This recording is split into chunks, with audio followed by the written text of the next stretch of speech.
Football in the fall. It will happen. We're going to dive into this year's football team and what we expect. Football! This is Protect the Den. Produced in Orem, Utah, and found on YouTube, Twitter, and all podcast locations. Cortez skipping it to De Los Santos, who just hit one from there and connected. Here are your hosts, Jarod, Ivins, and Brice, Larson.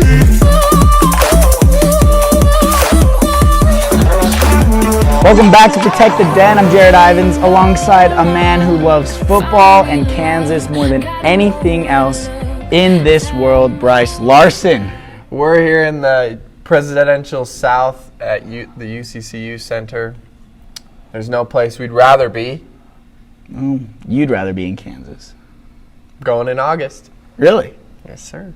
Let's go. It's his favorite place. We're going to break it down for you today. We have our Uvu Headlines. We're going to break down the men's soccer team for this coming year. Have men's soccer coach Greg Maas joining the show in just a couple minutes. And then we're going to go international with an interview with soccer analyst Daejuan Dove and finish it with bold predictions. Brice, I am ready for today's show. Let's jump right into it with the headlines. Men's golf and women's soccer receive public recognition awards, Jarod. Big time. Yeah. This is the fourth consecutive year for the men's golf team to receive the award. And they're presented annually for teams finishing the top 10% in their respective sport based on the academic performance rate. So shout out to both men's golf and for women's soccer. Next up in the headlines, Wolstenholme, not 100% sure. Yes. Wolstenholme will become president emeritus of the Wolverine Club. Big time. He and his wife have been with UVU for the last 18 years. 16 of it were the president of said club. Yeah. And also, he was the president when UVU took the jump from the junior college ranks to Division I. That's big time. Daejuan has been named to the COSIDA Academic All-District Team. This award recognizes the nation's top student athletes in their accomplishments on and off the field. Beja joins Devin Kretz and Casey Jensen as seniors who have announced they will be coming back to return to UVU for the 2021 season due to the novel coronavirus. UVU softball is off to a hot start, 8-2, thanks to Daejuan and those other two that we mentioned. And they're 12-7 when the season was canceled. So now going into topic one for today, Brice, looking at the team breakdown that we decided we're going to do, for each team, we're going to start with the teams in the fall and go forward. But we're going to begin with this men's 2020 team breakdown. So expectations, some roster breakdown, scheduling. What are you excited to see? Let's hear it. All right, this soccer team, in my eyes, is right up there for the best team on campus in the fall. They are outstanding, okay? They had a great season last year. They went to the WAC championship game in the WAC tournament. Sadly lost to Seattle on penalty kicks, but the expectations this fall are high. Not only because they are a great team, but because this will be the first sport that we'll be able to watch here at Utah Valley since sports haven't been played. So, Jarod, I really believe that the expectations for this team to win and to really put on a show for its fans when we finally get back in the seats, it's going to be high. It's going to be a great season. Yeah. I have two expectations for men's soccer going forward. Number one is the WAC title game. And number two is undefeated at home. I'll start with number one, the WAC title game. They made it there last year, and that is what is needed now and going forward. They've had a great stretch of years since they started being in Division I in 2014. You look at WAC Conference Champions 2016, WAC Tournament 2019, 18, 16, 15, and 14. So of those last year, they missed just one in 2017. WAC tournament finalists 2019, 2015, NCAA tournament in 2015, just their second year going into Division I. So, Coach Maas, who we talked to, before the season was over, we spoke to him a little bit, and we're going to talk to him in just a couple minutes. He is the one at the helm who's going to, take us to the next level. Number 2 being undefeated at home. They were 8-1 last year at home, and that is their biggest advantage. The Den is loud. Home field advantage needs to be taken, and it needs to be held on to. As a place UVU can win, there's, playing against some of the teams, it's an unconventional schedule because of the lack of men's soccer in Division I due to Title IX. But you look at some of the teams they played, a lot of them were from California, and they played here in Orem. That elevation difference is something that's difficult for these teams. That's a huge advantage. Not to mention the 12th man, the 12th Wolverine on this team, which is the fans. Absolutely. And the fans are going to play a big part in this soccer season coming up, because if we don't have fans in the stands in the fall, it's going to cause, it's going to be weird for the players. It's going to be like it's going to be weird for everyone. And definitely, it's going to just kind of be like a ghost town, and there's not going to be a whole lot of energy. So that advantage that Utah Valley has had the past few years with their soccer fans being ranked in the top 15 nationally might not be there, and that's going to be a challenge for the Wolverines. That's something that we have to look forward to. Like, we have to really look at that and analyze it, see if there are no fans. We're going to see really how good this team is at home without fans, without that extra momentum pushing behind them when they get down on themselves. So it'll be really interesting to see. The other thing I'm really excited for, Dixie State is going to make the trip up to Orem this fall for the first time within the WAC play. So that will be exciting to see. October 29th is when they're coming up, and Thursday begin night the rivalry at 6 p.m. And that's going to be a fun one. I really hope that by that time we'll be able to have the full, have the Den packed, and we'll be able to have a sweet game with Dixie State, and we'll see what happens there. So August 18th is when the green and white scrimmage is scheduled for here at Clyde Field. That's a Tuesday. So that's actually, today is May 18th. So looking in advance, that's just a couple months out to the day, and there's a lot that has to happen for that to, come to pass and be on that day. But I think we're gonna see football. We're going to see soccer. We're going to see basketball. We're going to see these sports. We're going to see football in the fall. And I'm also excited for the WAC tournament. It looks like the quarterfinal is November 11th. Then we have the semifinal the 13th, and then the championship the 15th. But you know why I'm excited? You know where it is. Las Vegas, baby. Let's go. Protect the Den is going back to Vegas, baby. Our first trip to Vegas was cut short. So we got to make up for it. Brice, still to this day. Vegas in November it's a nice place. It's a nice place. Are you kidding me? 70 degrees? Yeah. Instead of a nice bitter 20 degrees here? It's a good place to spend my 23rd birthday there. Yeah, we're gonna be there. 23rd birthday. They're gonna bring you a championship.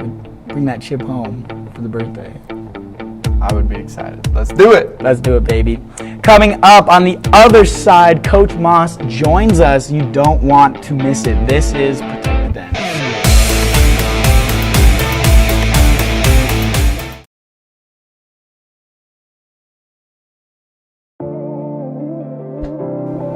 Welcome back to Protect the Den. Joining us now is UVU men's soccer head coach Greg Maas. Coach, how are you doing?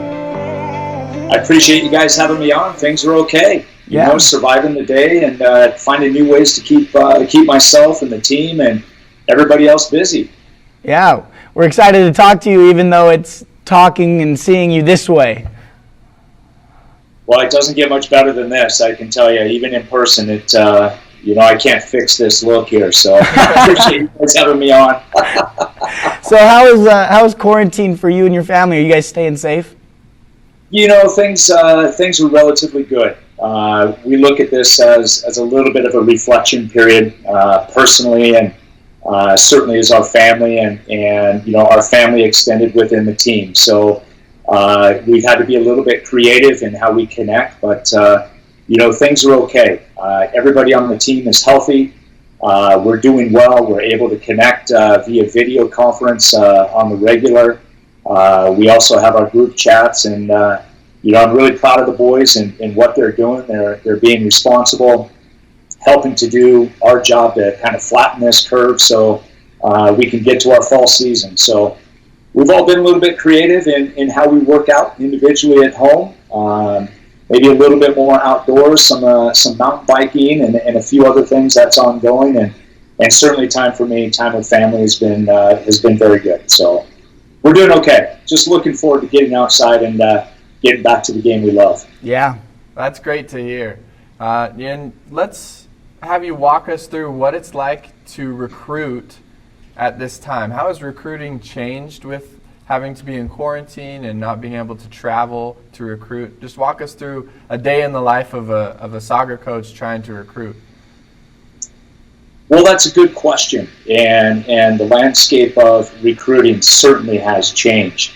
Thankfully, I have an incredible staff with Coach Michael Chesler and Jeff Lewis, and we've done our homework years in advance. In fact, for our recruits in 2020 and 2021 coming up, we've got most everything buttoned up. But we're still trying to remain in contact with a lot of identified players. It has been challenging due to the dead periods with the NCAA continuing to be extended. Right now it's through June 30th, likely to go through July 31st. So that really has put us on our heels a little bit. We can't go out and watch the players play. They can't compete. So we're able to at least connect with them virtually. A lot of phone calls, a lot of text, check in. A lot of programs are utilizing recruiting services with information and video clips and highlights. Some videos of full games that we're able during this time where we have time on our hands to sit back and review and watch video. But it's difficult for the players, to be quite fair. The players and their families, they have to be creative. So they have to reach out, they have to connect. They've got to stay, very resilient, but persistence in their pursuit to play at the next level. And I think it's going to be difficult for these seniors and even these juniors because they're losing some competitive time. But you know what? Everybody's on the same page. We're having to deal with it collectively. So we're just trying to let those players and their families know that they're not forgotten. We're still here and remain connected so that we can help them, whether they're coming to Utah Valley or somewhere else in that process. And you mentioned that those players and you guys are working out a little bit differently. What are those practices and workouts like right now? Well, we have our strength and conditioning coach, Cameron Dietz, who's been fantastic. He's got a great Instagram page. He stays connected on our group chats with the team. He puts together weekly workout programs. He's done a fantastic job with our assistant coach, Jeff Lewis, to kind of script a summer training program. And so our players have done a good job through the Google Docs to click on the links and look at videos of Cameron doing the workout. So at least at home, that to the best of their abilities, they can continue to work out with what they have. So the first part of our trainings right now over this the last month or so has been a little bit on kind of building strength, and we'll transition here as we get into June and July into more core and fitness endurance as we prepare for our report date in August. So we're being creative, but these are healthy guys, and they know what it takes to come in fit and what the expectations are. So I'm confident in their abilities and excited to see them here come August. Yeah, and we hope that there is some soccer played this fall, but we want to know what you think. Do you think that we're going to see some soccer this fall? Well, I think we'll see soccer. In fact, we just saw soccer this weekend with the launch of the Bundesliga. Yeah, it was a little bit different. I tweeted out that it was kind of eerie watching the matches. Yeah. Very quiet. It comes across a little bit like a scrimmage. And so it's a little bit challenging, but at least we're starting to see football back on the pitch in real time. I'm pretty sure we're going to see soccer in the fall. I think it might have a little bit of a different look. There is the potential where scenarios that we report on time to a little bit of a delayed scenario where we report in September, possible scaling of the season to maybe even a hybrid of a spring or a fall spring season to a spring only season. So there's a lot on the table that's being discussed, but I know the COVID committee with the NCAA, our coaching committee that I'm a part of as the representative of the WAC, we're in weekly discussions to try to figure out that re-entry program for collegiate soccer this fall. So I'm optimistic that we're going to see something. Yeah, and you mentioned the Bundesliga starting up. For 20 euros, you can actually get a cardboard cutout of yourself, and they'll put it in the stands. So, I put my deposit down. I'm excited to see my face in German soccer as a fan, per se. I was watching Eintracht Frankfurt yesterday. Yeah. I mentioned to my wife, we've been to Frankfurt before, and you could see in the stadium there, even Cologne, was doing the same, where their supporters could send in their, lucky scarves or their kit, and they put them over the stands and the chairs and had a supporter section. So, we've got to find creative and innovative ways to connect. Yeah.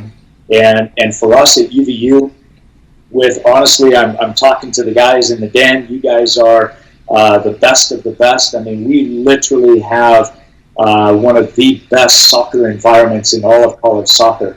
With our 12th Wolverines in the den, we have consistently been ranked in the top 15 in the country in home attendance since the onset of our program. And we want to see you guys in the stands this fall. So we've got to continue to do the right things to see that happen.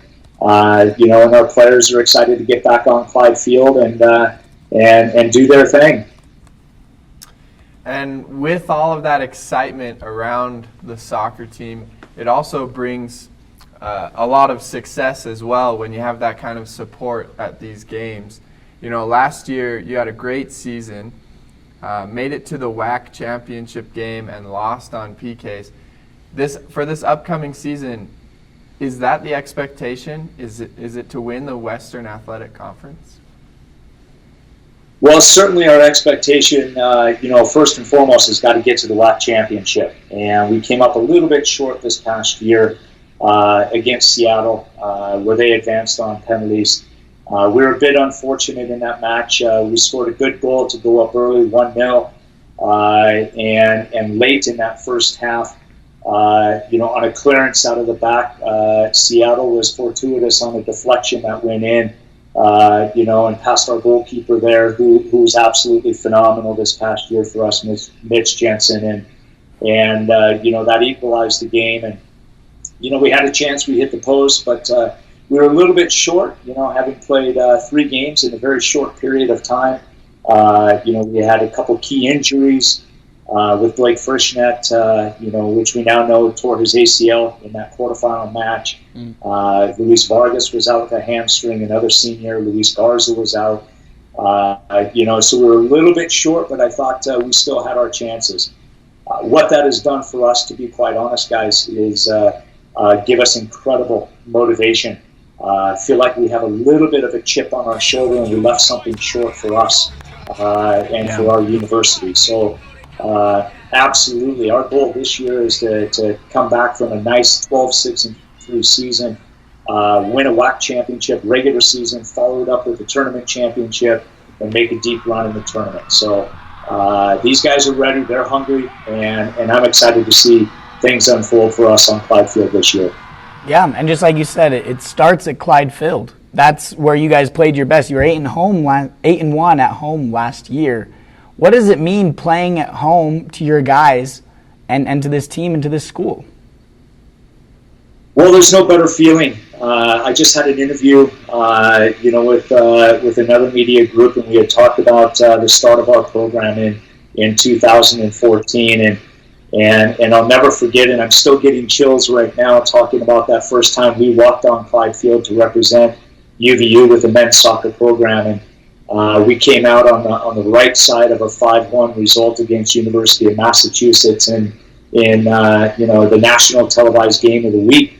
So, we set the expectations and bar pretty high in day one. And, Clyde Field has been a fortress.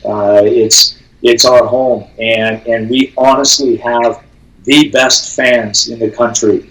And, we started the 12th Wolverines with men's soccer. If you notice, we do not have the number 12 on our roster.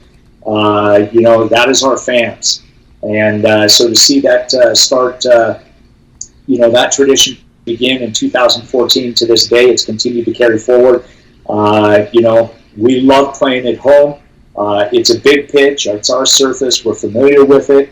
And you know what? Our 12th Wolverines have done a phenomenal job to continue to back us through thick and thin on that pitch. And once again, Coach Maas, head coach of the Utah Valley men's soccer team, we thank you for joining us today on Protect the Den, Coach. You know what? I appreciate the opportunity, gentlemen. Brice, Jarod, what you guys are doing is phenomenal to continue to promote the game during these kind of tricky times, but it's helped all of us to become a little bit better at our jobs and what we do. I can tell you how proud I am and our team is to represent Utah Valley, and we can't wait to get back on the pitch this year in front of you guys and score a lot of goals and celebrate with our fans. So thanks, gentlemen. We appreciate everything. All the best to you. Thanks, Coach. Stay safe. You got it. Take Coming care. up. Bye-bye. Coming up on Protect the Den, we go international. Stay with us. We'll be right back.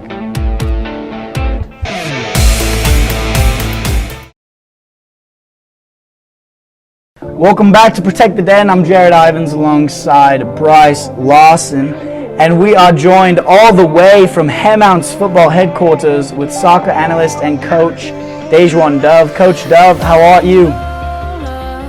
Very well. Can't complain. How was that intro? Loved it. Perfect. I'll do anything to have an excuse to talk in a British accent, and maybe I'll just do the rest of the interview in a British accent. I'm completely fine with it. But it's good to see you, Daejuan. We're happy to have you join us on Protect the Den today. No problem. It's good to be here. It's good to be with you virtually. Yeah, we hope for the day when you're able to join us in person. But you've been a part of the game of football, your whole life. Take us a little bit through your career at Arsenal, Charlton, and the possibilities of playing in the U.S. Walk us through that. Okay. So yeah, love of football's always been there from a child. I've since a young boy, just loved the game. And yeah, as a youth, under 13s, I was around that age, around 12 or 13. I was able to play for a few academies, Arsenal being one of them. I played in that academy for a few years, and yeah, I was coached by some great coaches. Had some great teammates whom some of them now are playing in the Premier League and around the Premier League, which is good. I had a good few years there. Later moved out to Charlton FC, who are now in the Championship, which is the league below the Premier League. And yeah, had a good couple of years there. Learned so much. It was a great learning experience for me. And then yeah, being at Charlton is what has led me to where I am today, really. Well, Daejuan, tell us a little bit about Hermont's football and what's next with that. Give us the whole picture. Okay. So yeah, when I my time at Charlton ended, I got straight into coaching. So I was about 17. I got straight into coaching, and I excelled with my coaching. Really, I such a passion for it. And again, I'm still working with Charlton now, working very closely with them. But with Hermont, so I had my own vision. I had my own style of football that I wanted to put across to the youth, and players of all ages, really. And so what I did is I started doing one-to-one coaching sessions, which really blew up. And then what we have now, what is going to be happening once this whole pandemic once we see the other side of it, we will have our own academies here in London. And really, for the academies are going to be for the development of young players. And you've played most of your career, in England, and you have traveled to America to play and stuff. But how does the game of football compare in America to England and Europe? Yeah, that's one thing I've been blessed to see is how football's played in all over the world. I've played in a few different countries against different teams in different countries, and in America, the football definitely is different to the UK. One thing I noticed straight away was the amount of tactics used. In the UK, football is very free flowing. But one thing I did admire is how the American players were very physically fit. All the teams we played against in America, they had very strong players, very fast. And I think that goes down to your facilities as well. You have some great facilities there in your high schools, in your colleges, and so yeah, there is a difference in what we look for. English players, again, they're hard tacklers. The Spanish I played against, they're very technical. They can really move that ball around. They can do pretty much anything they want with the ball. The Germans are very smart. I've noticed that. Very smart footballers as well.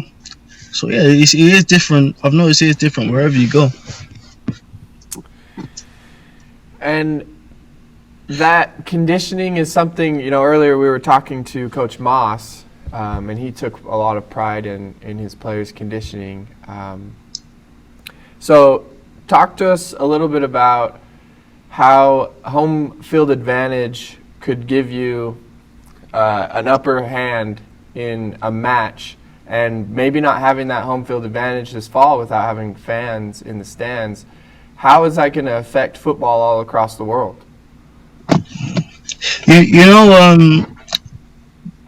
There's one thing that you want a team that you're playing against to say when they come in to play you at your home turf.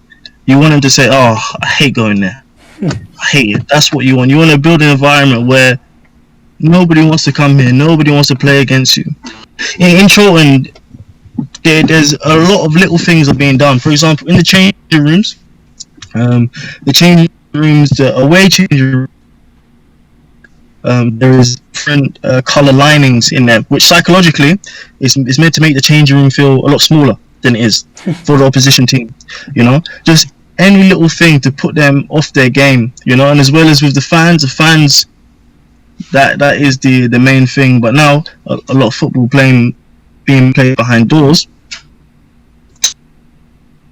We don't have the advantage of the fans. However, it's that feeling where you want to make your home a fortress, where you want to fight for your home turf. You want to really just put in that extra little piece of work to let people know that this is mine. This is your turf. You're not going to come here and play. We're going to play our football here.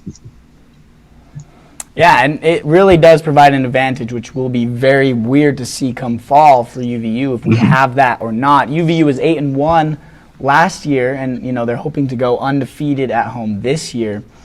But playing through the season, the goal isn't just to make it through the season or be undefeated at home. It's obviously to win the Western Athletic Conference championships and get into the NCAA tournament. They were, just a few penalty kicks away last year, and they ended up losing the title game. But for you, what does UVU need to do to be able to play through the entire season and then get through the end of the tournament and win that title game?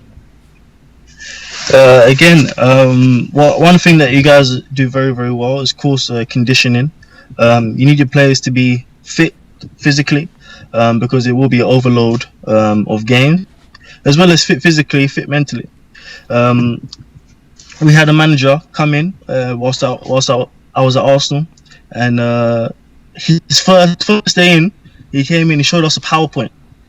This PowerPoint, it showed us it just had a picture of the trophy. That was the whole basis of this whole PowerPoint. It was just a picture of the trophy and said, we're going to win this. Put this in your heads now. We have to win it mentally before.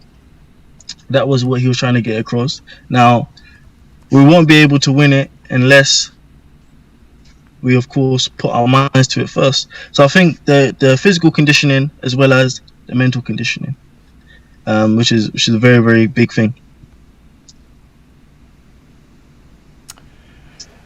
Well, we thank you, Dej, for joining us today on Protect the Den, man. No problem. It's a pleasure. Yeah, man, we're glad to hear from you, and we hope to have you on again as we get closer to the football season and as things, potentially change. But we'll stay in contact. Stay safe that side, and we'll talk soon. Take care, guys. Thanks a lot. Now, for our final segment of Protect the Den, we're going to go bold predictions, something we have not done in a while. So let's get it started. Men's Soccer Edition. Brice, you want to go first? You want me to go first? How about you go first? Let's hear it. All right, number one. Although the Den may look and feel different this year, UVU will go undefeated at home. They were 8-1 last year.